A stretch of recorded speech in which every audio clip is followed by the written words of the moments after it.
आज हम अपठित गद्यांश करेंगे। इसका अर्थ है जो पहले ना पढ़ा गया हो। इंग्लिश में इसे अनसीन पैसेज कहा जाता है। गद्यांश के नीचे पूछे गए प्रश्नों के उत्तर उसी गद्यांश में होते हैं जिसे विद्यार्थियों को लिखना होता है। ये जरूरी नहीं है कि ये गद्यांश आपके पाठ या पुस्तक से हो, कहीं से भी आपको गद्यांश करने के लिए दिया जा सकता है। इसके अभ्यास से अर्थ ग्रहण क्षमता का विकास होता है, सामान्य ज्ञान तथा लेखन स्तर की जांच होती है। अपठित गद्यांश के प्रश्नों के उत्तर देते समय विद्यार्थियों को कुछ बातों का ध्यान रखना चाहिए। तो वो कौन सी बातें हैं,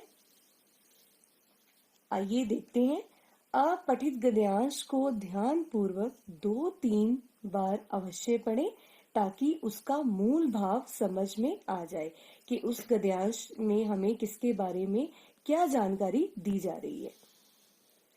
अपठित गद्यांश के महत्वपूर्ण विचारों और शब्दों को रेखांकित कर लेना चाहिए। हमें उन्हें अंडरलाइन कर लेना चाहिए। प्रश्नों के उत्तर स्पष्ट व सरल और गद्यांश पर आधारित होने चाहिए।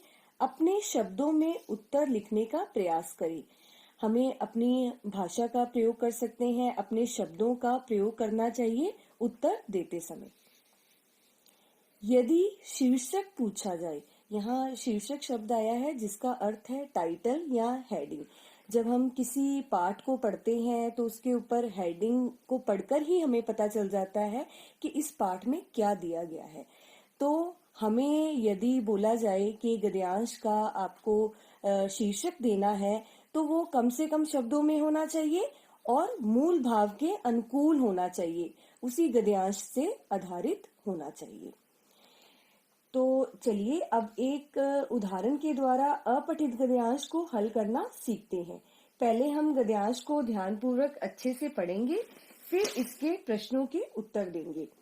तो ये हमारा गद्यांश है, इसे पढ़ते हैं।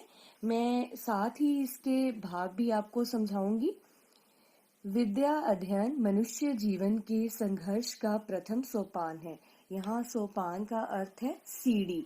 ज्ञान की प्राप्ति करना प्रत्येक मनुष्य के जीवन की अहम और प्रथम सीढ़ी होती है। इसी काल में इसके मस्तिष्क रूपी सलेट पर जो लिख दिया, जो दिमाग में जो हम इस समय सीख लेते हैं, वह जीवन पर्यंत नहीं मिट सकता, वह उम्र भर हमारे साथ रहता है। अतः मानव जीवन की पूर्ण सफलता जीवन पर ही, विद्यार्थी जीवन पर ही निर्भर रहती है कि जो पूरा मानव का जीवन है उसकी सफलता किस पर निर्भर रहती है, इसी समय विद्यार्थी जीवन पर ही निर्भर रहती है।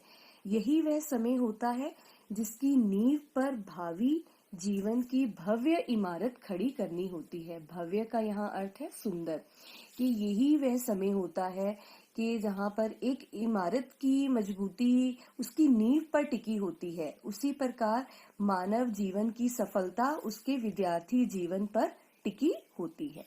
विद्यार्थी देश के भावी कर्णधार हैं।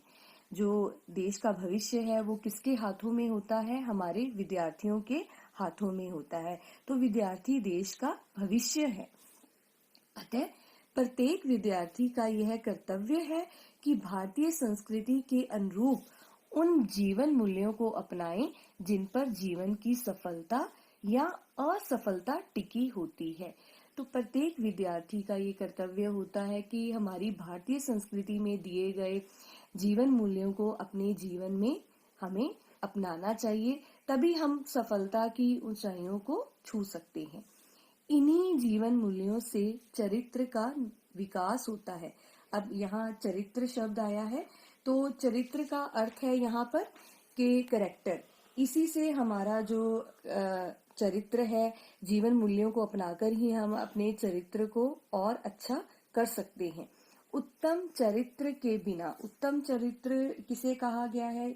यदि व्यक्ति चरित्रवान होगा तो उसकी गुणों को ग्रहण करने की शक्ति बढ़ जाती है।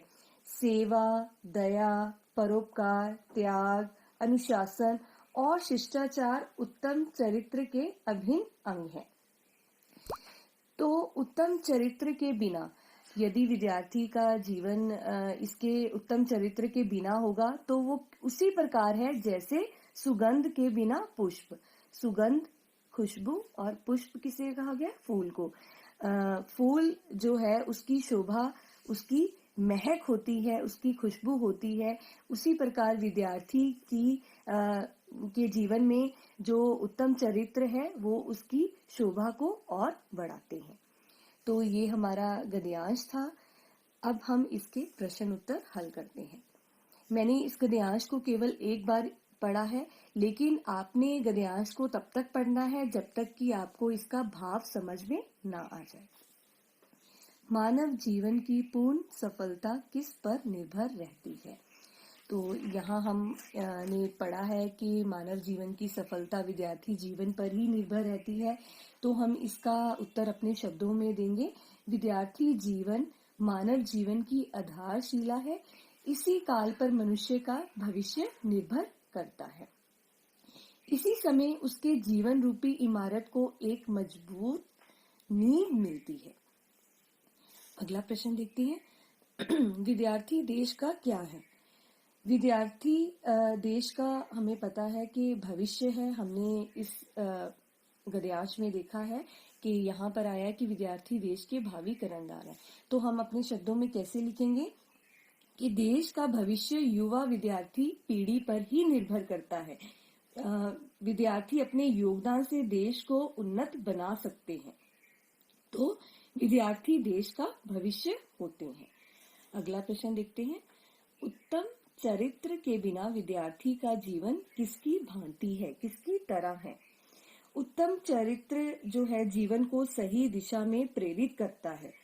उत्तम चरित्र के बिना विद्यार्थी का जीवन खुशबू रहित फूल की तरह होता है। एक फूल की शोभा उसकी महक होती है, उसी प्रकार विद्यार्थी की शोभा उसके अच्छे गुण व चरित्र होते हैं। अगला प्रश्न देखते हैं। गद्यांश का उचित शीर्षक क्या है? अब हमने पूरे गद्यांश को अच्छे से पढ़ा है, समझा है।